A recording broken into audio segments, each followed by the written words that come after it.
Robin, le petit migrateur.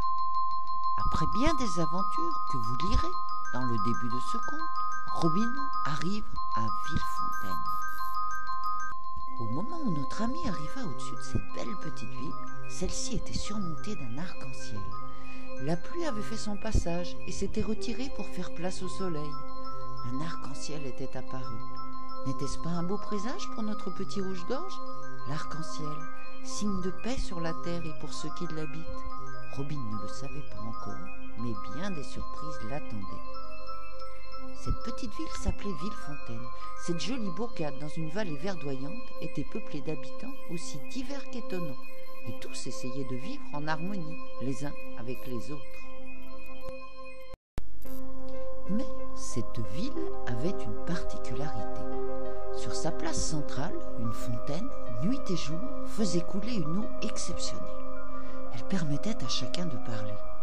Mais nous parlons tous, me direz-vous. Eh oui, mais à Villefontaine, les habitants étaient des animaux. Et entendre parler un animal, cela était stupéfiant. Robin avait atterri dans un endroit d'exception. De temps à autre, il arrivait à ses habitants de rencontrer d'autres animaux, mais qui, eux, n'avaient pas cette faculté de s'exprimer par des mots. Il leur ressemblait en tout point, pelage, longues ou courtes oreilles, longues ou courtes pattes, etc. Mais les animaux de Villefontaine parlaient et vivaient différemment. Ces petits habitants étaient très fiers de leur supériorité. Ils avaient su organiser leur vie telle de petits humains. Leur ville s'apparentait aux nôtres, avec une mairie, une église, une école, des boutiques proposant aux habitants tout ce qui pouvait leur être nécessaire, nourriture, fleurs, vêtements et autres accessoires utiles à la vie de tous les jours. La parole leur avait permis de s'organiser, de discuter de leurs besoins, d'émettre des idées, de les mettre en œuvre en s'entraidant pour réaliser leurs espoirs et leurs projets. Robin débarquait donc dans ce monde qui allait le surprendre au-delà de ce qu'il aurait pu imaginer. Notre petit ami, fatigué par son voyage, ne pensait qu'à se désaltérer, et se posant près de l'église, il vit la fontaine, la fameuse fontaine dont je vous ai parlé précédemment. Il s'y accota et but à grandes gorgées son eau si pure. Cette eau est revigorante, quel bonheur! Elle me donne la sensation d'un renouveau inhabituel, pensa-t-il. Désaltéré à souhait, il se dirigea vers un bosquet, pensant qu'il y trouverait bien quelque nourriture pour reprendre des forces. Là, il y découvrit un escargot en train de déguster de grandes feuilles. « Miam, miam !» se dit Robin. « Pour une fois, je vais enfin manger à ma faim. » Il commença avec son petit bec à essayer de casser la coquille. Mais d'un seul coup, il entendit une petite voix qui lui disait « Arrête, arrête! Qu'est-ce qu'il te prend, l'étranger? Nous sommes dans un pays civilisé ici. Tu ne vas quand même pas me manger. Mais qui es-tu? Je vais en informer les autorités. Monsieur de la Coque, le maire, en sera averti. Et crois-moi, je vais me plaindre si tu continues. » Robin ne comprit pas. Jamais il n'avait entendu un tel langage. Et pourtant là, il comprenait. Que se passait-il? Cet escargot était en train de lui adresser un message. Ça alors! Et il ne voulait pas qu'il l'attaque? Étonnant, non? Jamais un gastéropode n'avait essayé de lui dire quoi que ce soit. Jusqu'alors, Robin ne comprenait que sa maman par transmission de pensée. Mais aujourd'hui, il découvrait de nouveaux sons, qui en lui-même exprimaient quelque chose de cohérent. Et il comprenait de la même manière que lorsque sa maman Rihanna lui disait des choses.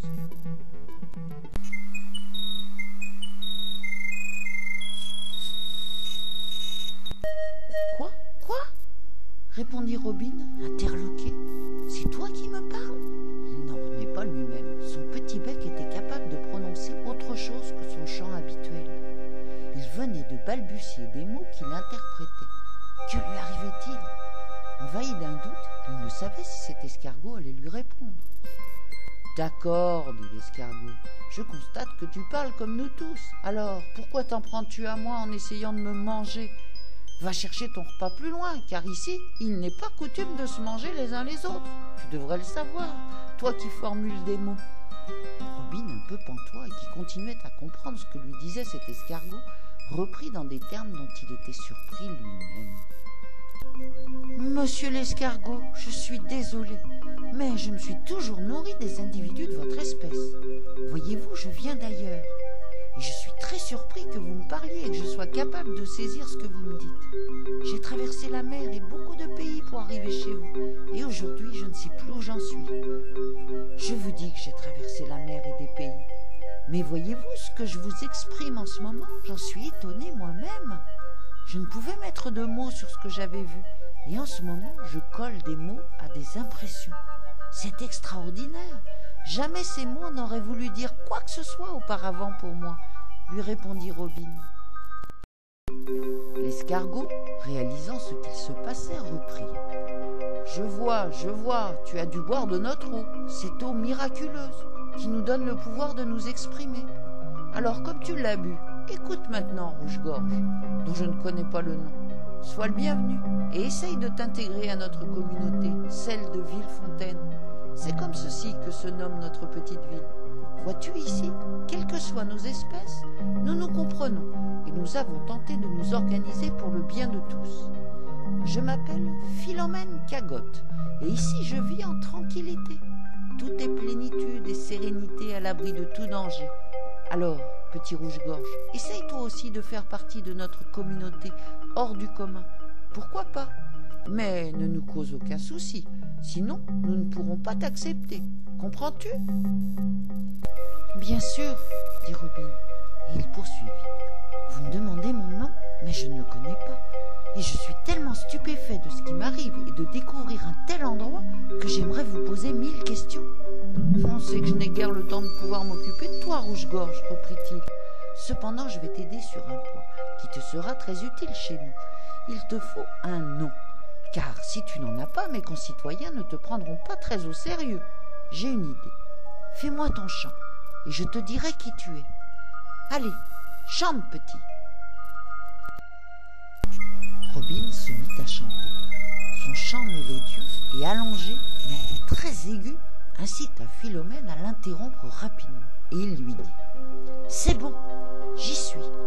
Je pense que, vu les notes que tu émets, tu t'appellerais Robin. À mon avis, c'est cela. Oui, j'en suis certain. Cela te plaît-il? Ah oui, pourquoi pas? C'est très bien. Robin, Robin, il faut que je m'en souvienne. Merci, lui dit-il en s'en allant. Et il partit à la découverte de Villefontaine qui lui semblait être un petit paradis. Tout qui irait, il décida de se percher sur un arbre pour en observer l'activité.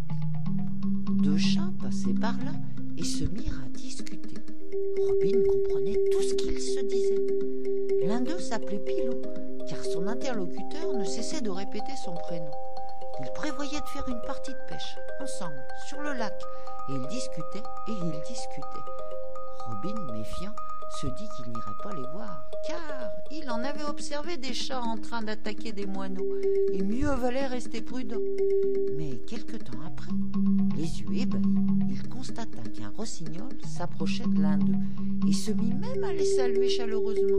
« Salut Risti, comment vas-tu? Tes petits sont-ils toujours aussi mignons ?» lui demanda Pilou le chat.